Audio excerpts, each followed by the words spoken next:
as an artist, it's funny because you want to sometimes give up, and maybe you're depressed about the decisions you've made, and then the way you deal with your depression is to go paint. So it's like you can't escape it even if you want to.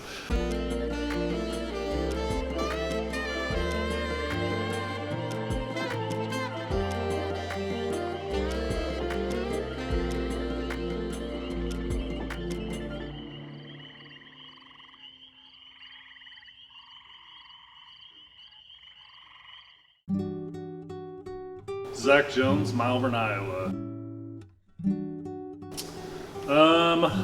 I would say I'm a painter, but when I say that, people think I paint barns or houses. So, artist, painter primarily. I'm kind of all over the boards.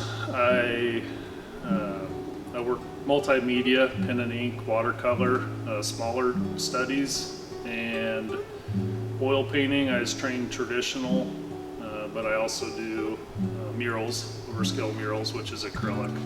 So I like the variety. My folks probably would argue, but everything was always hands-on. So I grew up on a farm.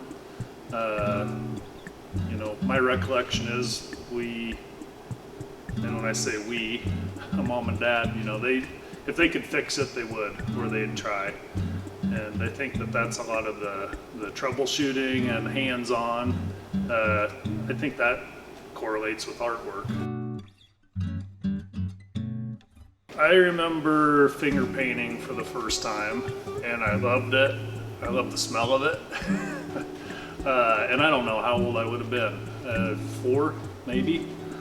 But I always liked doodling, and in the classroom when I probably should have been working on my studies, I was on my notepad, doodling. So I've always had the creative gene. I look back and I oftentimes joke about Bob Ross, but public television and Bob Ross, that was really the only artwork that I could think about or think back to that, I was exposed to. It wasn't because there was artists running around Malvern, Iowa, which is a farm community at 1,200 people.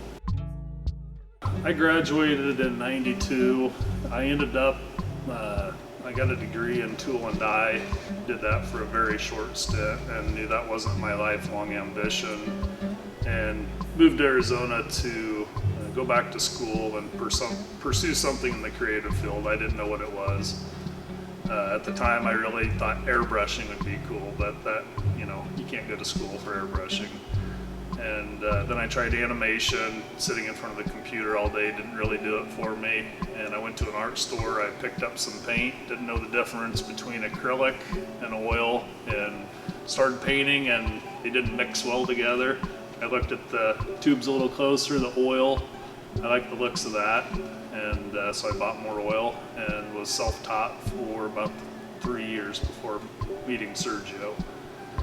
He grew up in Mexico City, lived in France, and grew up working in an artist studio since age 14.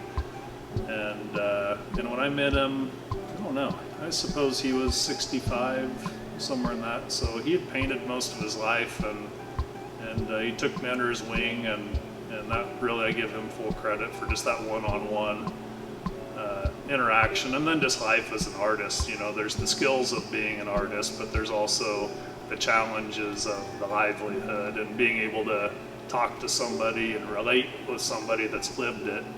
That was equally as important. It's kind of one of those things where, I'll help you, and maybe if I need something moved or lifted or some help at the gallery, you can give us a hand. And so it was a easygoing relationship, no high expectations. If I got a job and I needed some help or needed a critique, I'd take it over to him, and basically he'd help me rework it. And just being able to see an area where I struggled, and then him go in there and 5 minutes, fix it. That's kind of the way it's been done for centuries with the old masters. That's how they learned. I've been around other artists where they don't want anybody to touch their work, or that's my work. And the best way to learn is to have faith in somebody and kind of just let them take the brush and see how they do it. So I always knew if I had full faith that if Sergio's working on it, it's gonna turn out fine. So multiple times a week, and then sometimes we might go a month. Then I worked with them for about 3-4 years, and then I moved back to Iowa, and then it was maybe once a year, or once every couple of years, but we'd still talk on the phone, and he'd have me send images of what I'm working on. So we continued the critiques and relationship. Unfortunately, Sergio passed away. Really? Yeah, passed away about 2 years ago. So turned 80, and so that was kind of a blow. But so I guess this is my tribute to Sergio. I mean, the feedback from people. I mean that's a lot of the motivation to be able to create something, and then there's a bond with other people. And then that takes you into, well, what kind of bond, like what kind of theme, where do you want to go with it? And, when I first started painting, it was more about a cool image, like flip through National Geographic, there's a lion, paint a lion. And then when people would ask about it, it's like, there was no story to go with it. There was no personal connection. And that's really what Sergio helped me with, was to paint things that, paint with love, paint things that have meaning. And that's had a lot to do with me moving back to my hometown, Malvern, Iowa, and also to pursue a studio space. But yeah, I think the art, it's an evolving, moving thing for me. When I moved back to Malvern, the idea was just to have a studio space and paint landscape. I didn't know exactly what. I knew I wanted to paint the things where I grew up and kind of retrace my steps. And that ran its course. And then it became, well, I'm in a rural town of 1,200 people, and I'm trying to make a living at this. And how do you tap into an audience outside of Malvern, Iowa, because you can't survive in, a small rural town? And I didn't enjoy driving to Omaha every Friday, Saturday for entertainment. And it's like, I love small town, but it'd be great to have live music here. It'd be great to host some art shows here, and so those things started to develop, and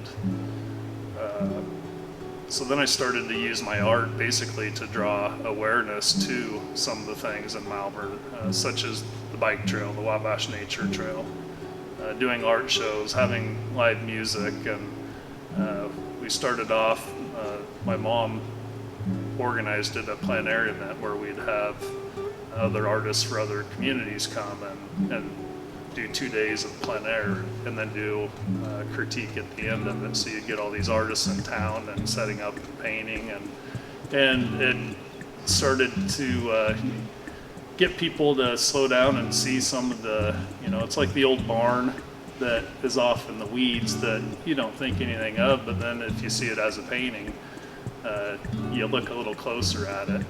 And I think for me, just hindsight's 20/20, but just seeing how a community with no art, and then fast forward 12 years and seeing how the community has changed and in many ways embraced it. And I don't know, I think for me, it's like my goal with my art is to make people feel good, or to take them away from the normal grind. And for me, it's like, when I'm most inspired is, it's not real prolific, but I mean, if it's beautiful weather outside, and it's like last night's weather, you have this kind of eerie light, and there's rain, but then there's a rainbow over there, and it's like just this, perfect setting, and then it's like I automatically want to try to recreate that. And so I think for me, I grew up in the country, running around in the timber with my brothers, and we were always on our bikes. And life has kind of gone full circle where I enjoy getting out in the timber, or out in the country, the rural, and then I've also like getting on the trails and going biking. So it's those things that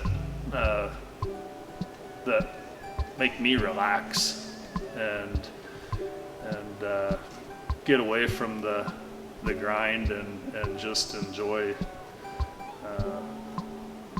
maybe sitting still and doing nothing and just enjoying the moment. And I think sometimes we get so caught up in all these places and all these things we need to do that when you finally have that, even if it's vacation or whatever, you find yourself just sitting down and relaxing. And for me, that's kind of the appeal of art, is I want to create something that makes people want to sit down and look at it, and hopefully it evokes that same feeling. When I decided to be an artist, I would have been 20.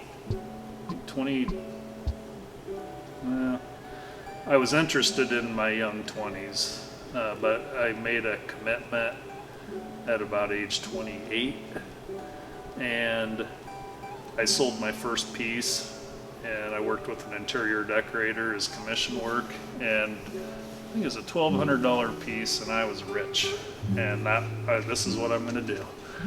And I guess I really didn't have my doubts until you're in the marathon, and it's the whole roller coaster where, feast or famine.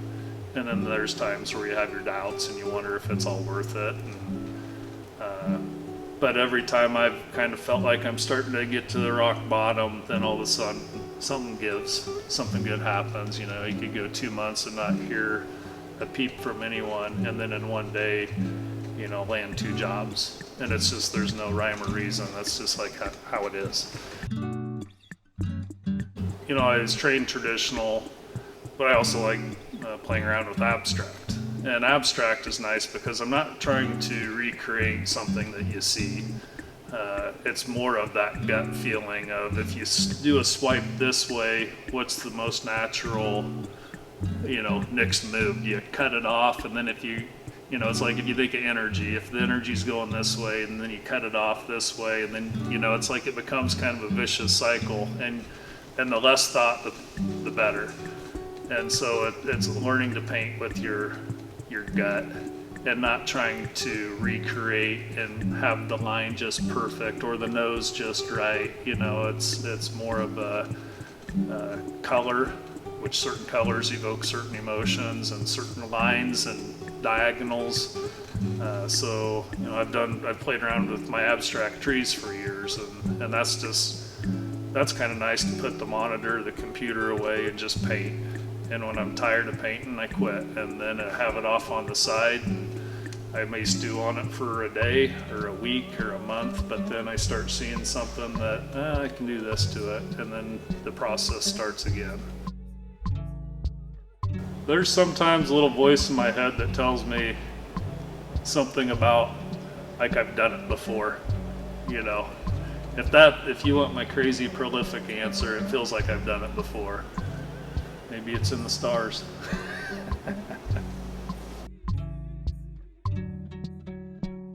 My biggest running project would be Project Art Church. I bought a decommissioned Presbyterian church in 2012 as a live workspace. So the downstairs converted into a studio apartment.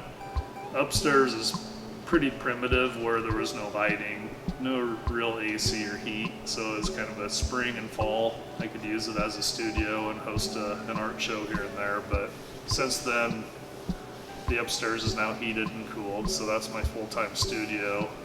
The downstairs is now an Airbnb, But it was built in 1873, so anyone that's ever lived in an older structure, like, there is always something that needs worked on. So it's an ongoing project, but I've always been an advocate for historical preservation, so it's kind of lead by example. So repurposing an old church, and I've started a mural in the upstairs sanctuary. Has a 27-foot high ceiling and Gothic windows, big open space. I've turned the walls and ceiling into a mural, a sky scene.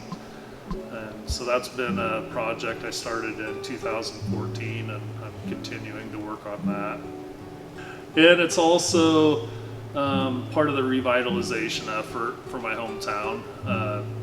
I've always thought, what works for me is, why would you move to Malvern, Iowa? Well, where I lived before, there were thousands of artists, and I, in the back of my head, I always thought, well, I could be a big fish in a small pond. It's against the grain. I may stand out a little bit more. Well, once I got the old church, and you combine the art with the historical aspect, it's been a good combination. But it's also been good for tourism, and it draws more people to my art shows. People come to see the church, but they also come to see my artwork, so they play well together. And it's also a showcase. I'm always, you're always trying to think, from a business standpoint, where's my next job going to come from? Well, if people walk in and they're blown away by something that I've created, that might be the best way to get a hold of me is on Facebook, Art Church. I also have ZJ Paintings on Facebook, and I have a outdated website, zjpaintings.com. I would say, hindsight looking back, I didn't realize the business aspect was so vital. I thought if I was really good, the art will sell itself, and that's not the case. First of all, you have to get into a gallery, and getting into a gallery, especially one that has patrons, you have to have your act together. And so if that's not the case, then you're selling it yourself. And art shows, they're more of a publicity stunt from my own experience, where people see that you're doing something, you hopefully get people to come and see your work. But the business, the marketing, and all that stuff that artists generally don't want to deal with. But that's at least 50% of your livelihood as an artist, is the marketing and the book work and getting your name out there so people know who you are.